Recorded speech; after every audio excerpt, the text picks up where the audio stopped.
Hello বন্ধুরা, welcome to only sports view. তো এই ভিডিওতে একটা ওয়ার্ল্ড ফুটবলের আপডেট আছে, তার পাশাপাশি ইন্ডিয়ান ফুটবলের কিছু ইন্টারেস্টিং আপডেট আছে। তো ভিডিওটি সবাই শেষ অবধি দেখতে থাকো, আর চ্যানেলে নতুন হয়ে থাকলে চ্যানেলটি সাবস্ক্রাইব করে পাশে থাকা বেল আইকনটিকে অন করে পাশে থেকো।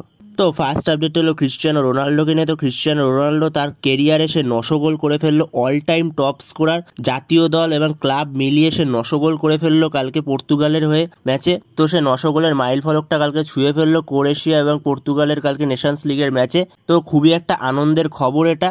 তো তার 900 গোলের মধ্যে তার কেরিয়ারের শুরুতে 5টা গোল ছিল স্পোর্টিং সিপির হয়ে। এরপর ম্যানচেস্টার ইউনাইটেডের হয়ে সব মিলিয়ে গোল করেছিল 145টা।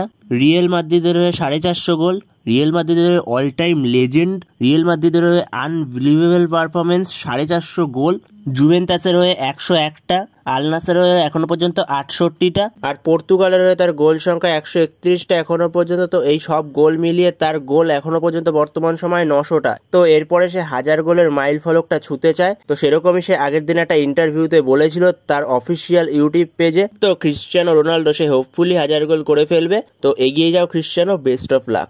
তো এরপরে যদি ইন্ডিয়ান ফুটবলের আপডেটে যাওয়া যায়, তো ইন্ডিয়ান ফুটবলের আপডেটে মোহনবাগানের হয়ে জেই ম্যাকলারেন সে অনুশীলনে নেমে পড়েছে আগামীকাল 5 তারিখ থেকে সে অনুশীলনে নেমে পড়েছে। কালকে সে সাইড লাইনের ধারে কিছুটা অনুশীলন করেছে, দৌড়াদৌড়ি করেছে। তো আজকের থেকে সে কিছুটা বল পায় অনুশীলন করছে। তো আশা করি সে খুব শিগগিরই ম্যাচ ফিট হয়ে যাবে। আশা করি তাকে 13 তারিখের ফার্স্ট ম্যাচেই দেখা যাবে মুম্বাইয়ের বিরুদ্ধে আইএসএল এর হয়ে। তো আইএসএল এ তার 13 তারিখ হয়তো অভিষেক ঘটতে পারে যদি সবকিছু ঠিকঠাক থাকে। তো দেখা যাক কি হয়। তো এরপরের আপডেটটা হচ্ছে গোয়াতে যে ভাউসাব বান্দেরকর ট্রফি মেমোরিয়াল টুর্নামেন্টটা হচ্ছিল, তো সেই টুর্নামেন্টে চ্যাম্পিয়ন হয়ে গেছে এফসি গোয়া। তো তারা উড়িষ্যা এফসিকে 3-1 গোলে হারিয়ে দিয়েছে টাইব্রেকারে গিয়ে। তো ম্যাচটা শেষ পর্যন্ত 3-3 গোলে শেষ হয়েছিল ফুল টাইমে। তো টাইব্রেকারে গিয়ে সেই ম্যাচটা 3-1 গোলে হারিয়ে দেয় এফসি গোয়া উড়িষ্যা এফসিকে, যেখানে এফসি গোয়ার হয়ে কাট্টিমানি 2টো পেনাল্টি সেভ দেয় এবং হুগো বুমোস সে ওপর দিয়ে উড়িয়ে দেয়। তো মোট 4টে পেনাল্টির মধ্যে একটা পেনাল্টি কনভার্ট করেছিল উড়িষ্যা এফসি। আর ওদিকে এফসি গোয়া 3টে টাইব্রেকারে গোল দিয়ে 3-1 গোলে শেষ পর্যন্ত ম্যাচটা জিতে যায়।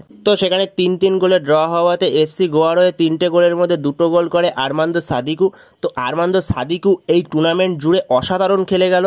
এই প্রিসিজন টুর্নামেন্টটা অসাধারণ খেললো এফসি গোয়ার হয়ে, প্রতিটা ম্যাচে গোল করেছে, এমনকি ফাইনাল ম্যাচে 2টো গোল করলো। তো অসাধারণ পারফরমেন্স। মোহনবাগান ছেড়ে যাওয়ার পরে আর্মান্দো সাদিকু অসাধারণ খেলছে। তো এই খেলাটা যেন ধরে রাখতে পারে আর্মান্দো সাদিকু, সত্যি খুব ভালো খেলছে। এফসি গোয়ার হয়ে প্রি সিজনে প্রতিটা ম্যাচে গোল করেছে আর্মান্দো সাদিকু। তো উড়িষ্যা এফসির হয়ে হুগো বুমোস সেও খুব ভালো খেলছে। তো হুগো বুমোস সে একটা গোল করে এবং একটা অ্যাসিস্ট করে আজকে। তো ভালো খেলেছে হুগো বুমোস। তো সারা ম্যাচ জুড়ে হুগো বুমোস ভালো খেলেছে।